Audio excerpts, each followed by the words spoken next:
C'est bon, Jeannette. On dit quoi? On dit quoi? J'espère que vous allez bien. Je suis ravie de vous retrouver pour une nouvelle vidéo. Bienvenue sur ma chaîne. Pour toutes les personnes qui ne me connaîtraient pas, je suis Vanessa, aka Nouna. Je suis votre coach capillaire. Je vous accompagne.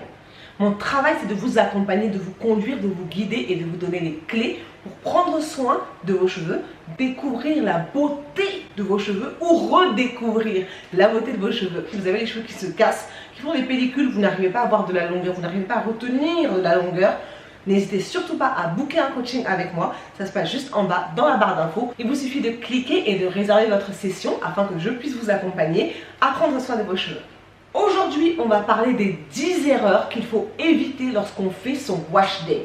Bien souvent, on ne constate pas de pousse, on ne constate pas de rétention de nos longueurs parce que lors du wash day, on commet énormément d'erreurs. Et ces erreurs-là ont un impact sur le long terme. C'est-à-dire qu'au fur et à mesure du temps, on se rend compte que nos cheveux ne poussent pas. On a l'impression de toujours stagner à la même longueur. C'est exactement pour cela que je vous fais cette vidéo d'aujourd'hui. Peu importe. Je vais passer le gars pour moi à la base. Celui-là? Celui-là? C'est moi. Mais t'as l'air plus... Non mais il est joli lui. Ok. Voilà. Vous avez vu ça? C'est un petit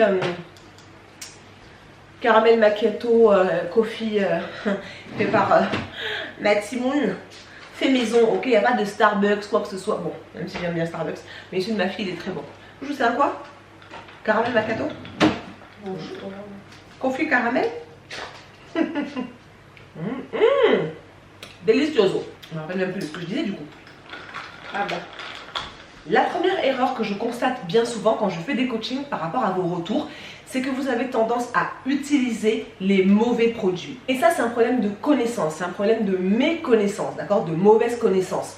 En fait, bien souvent, vous avez tendance à utiliser des produits qui contiennent des agents agressifs, des agents occultants, des agents qui vont abîmer votre cheveu sur le long terme. Vous n'allez pas vous en rendre compte au bout de un wash day, mais vous allez vous en rendre compte au bout de 6 mois, 8 mois, 1 an, etc. à force d'utiliser toujours les mêmes produits. Ce sont des produits qui contiennent par exemple des sulfates. Tous les sulfates ne sont pas mauvais. Attention, ne faites pas dire ce que j'ai pas dit. Tous les sulfates ne sont pas mauvais, mais l'utilisation répétée des sulfates quand on veut avoir une bonne routine capillaire est à éviter. Ou encore des ingrédients comme le parabène, l'alcool dénaturé. En fait, ce sont des ingrédients qui, à force d'utilisation, vont fragiliser vos cheveux, vont mener à la casse. Plus vous allez utiliser ce genre d'ingrédients et plus vous allez vous rendre compte sur le long terme que vos cheveux deviennent de plus en plus faibles, fragiles, fins, s'affinent, vous perdez en densité, surtout vous constatez beaucoup de casse. C'est parce que les ingrédients que vous choisissez ne sont pas bons. Donc premier conseil, faites attention à la liste des ingrédients. Je vous ai fait une vidéo juste ici que je vais vous remettre, que je vous invite à consulter. C'est la liste des ingrédients à éviter dans nos produits capillaires. Deuxième point, et ça je le vois vraiment beaucoup, surtout sur les personnes qui font des tissages, utilisez des outils qui sont inappropriés pour vos cheveux. La plupart du temps, quand vous faites un tissage, soit vous avez l'option de faire un tissage complet, c'est-à-dire fermé, sans cheveux, mais pour celles qui laissent leurs cheveux à l'extérieur, j'en ai fait partie et qui le font surtout au salon de coiffure. Je ne sais pas si vous avez remarqué, mais on a tendance à utiliser, les coiffeuses ont tendance à utiliser pour bien plaquer les cheveux, bien lisser les cheveux, les fers chauffant, le peigne chauffant en fait. C'est un outil qui, à force d'être passé sur une section qui est laissée libre, va fragiliser parce qu'il va finir par, entre guillemets, ce sont des gros guillemets, entre guillemets, frire le cheveu. Ça va finir par affaiblir complètement la kératine qui est contenue dans votre cheveu, ce qui va conduire à de la casse à force d'utilisation, à force de répétition. C'est pour ça que je vous dis, quand vous avez une coiffure protectrice, gardez-la pendant 3, 4, 5 semaines maximum, défaites, faites vos soins, laissez vos cheveux se reposer avant de repartir sur un nouveau cycle. Tout ce qui est brosse chauffante, tout ce qui est les peignes ultra fins, le peigne à queue, c'est pas un peigne qu'on utilise pour démêler ses cheveux,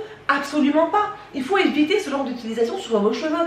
Le peigne à queue, c'est un peigne qu'on utilise pour défaire les tresses par exemple, ou pour faire des séparations quand on a une coiffure et qu'on veut faire des nattes, etc.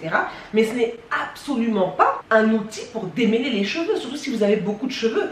Et quelle que soit votre nature de cheveux, attention, ce ce n'est pas le bon outil pour démêler les cheveux. Donc faites attention aux outils que vous utilisez dans votre wash day, pendant votre wash day. Privilégiez une brosse démêlante, un peigne à larges dents qui va faciliter le passage entre les nœuds, entre les sections de vos cheveux. Ça j'en ai parlé, j'en ai reparlé. Vraiment le troisième point, utilisez des produits qui sont beaucoup trop lourds, beaucoup trop occlusifs, occultants pour vos cheveux qui vont venir boucher votre cuir chevelu, boucher vos cheveux. En fait, vous ne vous rendez pas compte qu'à force d'utiliser du gel, du corps gras, plaquer, mettre des cires, etc., vous obstruez, vous empêchez vos cheveux, votre cuir chevelu notamment, de respirer. Pourquoi vous utilisez des corps aussi gras sur vos cheveux au quotidien? En fait, c'est ça.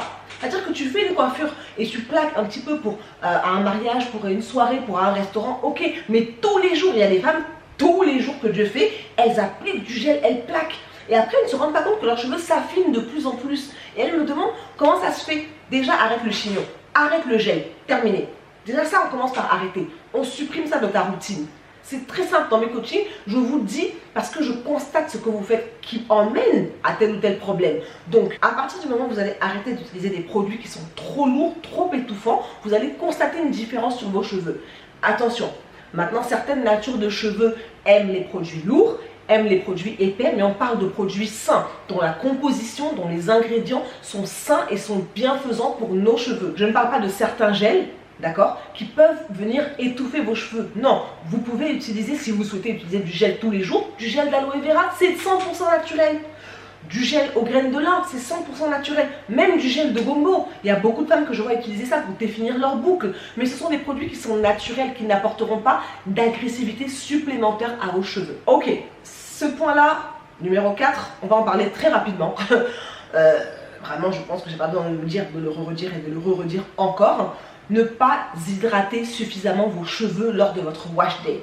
Le fait de laver vos cheveux, de passer sous l'eau, ça leur apporte la molécule H2O, donc la molécule d'eau, on est bien d'accord. Mais souvent, vous rentrez dans la douche, vous faites ça, vous prenez le shampoing, vous faites mousser et vous rincez et vous sortez. C'est absolument pas suffisant. Il faut prendre le temps de bien imbiber vos cheveux, de faire en sorte que vos cheveux soient bien saturés d'eau, que l'eau pénètre dans vos cheveux. Et une fois que votre wash day, c'est-à-dire shampoing, masque, après shampoing, si vous faites l'étape de l'après-shampoing, une fois que ce process-là est terminé, pensez maintenant à venir hydrater vos cheveux pour que sur la semaine qui va se dérouler ou sur les 2 semaines qui vont se dérouler, il ne manque pas d'hydratation. L'argument de l'hydratation, il est imparable, imbattable et je ne cesserai jamais de le dire. Hydratez vos cheveux. Prochaine erreur que je vois très souvent ou que j'entends très souvent, une fois que vous avez fini votre soin, vous laissez vos cheveux à l'air libre comme ça. Ça peut être très bien si vous avez décidé de porter un petit afro ou si vous avez les cheveux qui sont très courts, mais laissez vos cheveux à l'air libre sans les protéger, surtout quand vous allez dormir. Erreur fatale. C'est-à-dire que tu as pris ton temps, tu as nettoyé tes cheveux, tu as fait un masque, tu as hydraté, tu as fait des sections, etc. Et vous allez dormir sans rien sur une tête d'oreiller en coton qui va absorber tous les bienfaits de ce que vous avez fait, surtout sans protéger vos cheveux. En fait, c'est rédhibitoire. Tout ce que vous avez fait, vous venez de l'annuler en une nuit. Clairement, littéralement. Le lendemain, vous vous retrouvez avec des nœuds pas possibles et vous vous dites « mes cheveux s'en mêlent ». Pourquoi? Parce que tous les efforts que tu as fait, tu n'as pas pris soin de les mettre dans un cocon protecteur. Tête d'oreiller en satin, foulard en satin, bonnet en satin, bref, un élément qui va protéger vos cheveux et garder l'hydratation, dont on a parlé dans le point précédent, à l'intérieur de vos cheveux. Ceci m'amène au point suivant. Vous ne prenez pas soin lors du wash day de démêler correctement vos cheveux. J'en ai fait une vidéo de mémoire, test entre 2 brosses démêlantes. Je vais essayer de vous la remettre ici si je la retrouve. Le démêlage, moi je me suis rendu compte que la façon dont je démêlais était dramatique à cause de l'outil. On revient au point numéro 2 ou numéro 3. Démêler vos cheveux, en fait, ça va vous faciliter sur le long terme, sur la semaine que vous allez passer avec vos cheveux. Vous faites votre wash day, vous démêlez correctement, section par section, vous refaites des vanilles à la suite pour être sûr que vos cheveux ne vont pas s'emmêler. Et là, je m'adresse tout particulièrement à mes go aux cheveux afro. C'est ultra primordial de bien démêler vos cheveux, surtout quand votre type de cheveux c'est 3C, 4A, 4B, 4C, etc. Démêler les cheveux, on ne peut pas faire d'impasse. Que vous soyez team démêlage à la main, que vous soyez team démêlage à la brosse, choisissez votre team de démêlage, mais en tout cas démêlez vos cheveux. Prenez soin de démêler vos cheveux. Ok, point suivant. Je vois bien souvent, après le wash day, donc c'est-à-dire qu'on vient de finir le wash day, des nanas qui enchaînent sur des nattes collées le jour même, quand leurs cheveux sont encore mouillés. Non, ils sont trop fragiles. Ils sont beaucoup trop fragiles. À l'état mouillé, ils sont beaucoup trop fragiles. Donc, ce n'est pas le moment de venir faire des traits serrés pour préparer les cheveux à la prochaine perruque. À la rigueur, fais des grosses vanilles, laisse tes cheveux sécher, se reposer et le lendemain, tu fais tes petites tresses ou etc. Mais n'apportez pas des choses qui vont venir serrer le cheveu, l'étouffer et ensuite qui sur le long terme, vous allez vous rendre compte que plus vous lavez vos cheveux, plus vous avez l'impression de perdre énormément de cheveux. Surtout au moment où vous allez défaire les tresses. Pourquoi je perds autant ? Tout simplement parce qu'au moment du lavage, au moment du séchage, on va dire après le lavage, vous avez tellement enfermé les cheveux et tellement serré dans des coiffures très compressées que le cheveu étouffe, que le cheveu se casse, que le cheveu se fragilise. Donc faites attention à faire des coiffures relativement loose, telles que des grosses vanilles ou des grosses tresses, en attendant que vos cheveux sèchent. Prochain point à prendre en considération au moment du wash day. Moi, je vous conseille, vraiment, c'est quelque chose que je vous conseille de faire, c'est d'observer vos pointes au moment où vous lavez vos cheveux. Si vous êtes comme moi dans une rythmique, actuellement je suis revenue dans une rythmique de 1 fois par semaine, ça peut vous paraître beaucoup. Mais le simple fait d'observer vos cheveux, d'observer vos pointes, vous permettra de déterminer à quel moment il faudra peut-être couper vos pointes, si vous vous rendez compte que vous avez beaucoup de fourches. La coupe des pointes est primordiale pour des cheveux sains et en bonne santé. Donc pendant le wash day, moi je vous conseille de, quand vous faites votre vanille, regardez un peu le bout pour voir si le bout n'est pas trop fin par exemple, s'il n'y a pas trop de nœuds, s'il n'y a pas trop de fourches, etc. Et auquel cas, prenez vos ciseaux de coiffeur, merci, prenez vos ciseaux et vous coupez cette petite partie-là. Je ne vous dis pas de couper 2, 3, 4, 5 cm, non, en général c'est même pas 2-3 mm pour enlever juste la pointe fourchue, enlever juste la fourche qui ne s'en mêlera pas par la suite avec les autres cheveux. Pensez pendant le wash day à observer, analyser vos pointes. Prochain point, vous avez trop tendance lors de votre wash day à utiliser des produits qui contiennent de l'alcool. Et je vais préciser par rapport au point précédent. Les mousses coiffantes, la plupart des mousses coiffantes, et Dieu merci, maintenant on fait des mousses coiffantes qui ont tendance à devenir de plus en plus clean en termes d'ingrédients, mais les mousses coiffantes contiennent trop d'alcool. Utiliser de l'alcool à chaque soin, à chaque wash day, c'est une erreur monumentale, c'est-à-dire que littéralement, tu assèches ton cheveu. L'alcool a tendance à assécher le cheveu, ou même la peau, peu importe. L'alcool a tendance à assécher. Donc à partir du moment où vous utilisez des mousses coiffantes toutes les semaines, forcément au bout d'un moment vos cheveux ils vont tirer la sonnette d'alarme. Donc essayez de limiter l'utilisation de produits contenant de l'alcool, surtout quand l'alcool est en 2e ou 3e ingrédient, on évite. Et pour terminer, notre 10e point, il y a des personnes qui aiment utiliser la chaleur. Je ne vais pas stigmatiser la chaleur et dire que les sources de chaleur sont forcément l'ennemi à abattre, absolument pas. Pas du tout. Vous pouvez utiliser de la chaleur toutes les 2-3 semaines si vous faites attention. Donc maintenant, je vais m'adresser aux personnes qui aiment utiliser une source de chaleur telle que le sèche-cheveux sur la chaleur chaude, le lisseur, etc. Votre erreur, votre erreur lors du wash day, c'est d'utiliser ces outils sans protecteur de chaleur. Mais enfin, mais comment ça? Non! À partir du moment où tu utilises une source de chaleur, il faut que tu protèges tes cheveux. La chaleur, on le sait, n'est pas l'ami sur le long terme de nos cheveux. Il vaut mieux éviter. Ça ne veut pas dire qu'il faut supprimer, il vaut mieux éviter. Si tu évites, tu as moins de chances d'avoir de problèmes, etc. Tu peux le faire sur le long terme en protégeant bien tes cheveux. Mais utiliser de la chaleur à la fin de chaque wash day sans mettre de protecteur de chaleur, c'est-à-dire que littéralement, c'est comme si tu plantais une graine et que tu la mettais au soleil tous les jours.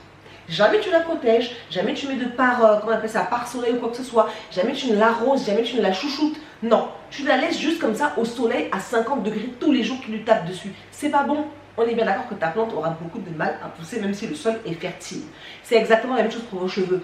Si vous voulez utiliser une source de chaleur, protégez, gainez, donnez l'enveloppe qui va venir protéger le cheveu et la kératine surtout du cheveu pour éviter que votre cheveu ne se fragilise et ne se casse sur le long terme. Et voilà my love, c'est tout pour cette vidéo, j'espère qu'elle vous aura plu, que vous aurez appris des choses. Si jamais c'est le cas, n'hésitez surtout pas à me dire quelle est l'erreur que vous faites dans les commentaires. Tapez-moi dans les commentaires quelle est l'erreur que vous faites dans la liste de celles que j'ai citées ou une autre que vous avez relevée. Partagez avec moi sincèrement vos partages. Moi je vous dis c'est ce qui me fait grandir et j'aime vous répondre. Donc dites-moi dans les commentaires quelle est l'erreur que vous avez faite et que vous avez corrigée ou pas. En attendant une prochaine vidéo, prenez bien soin de vous. Je vous dis à très vite. Mouah.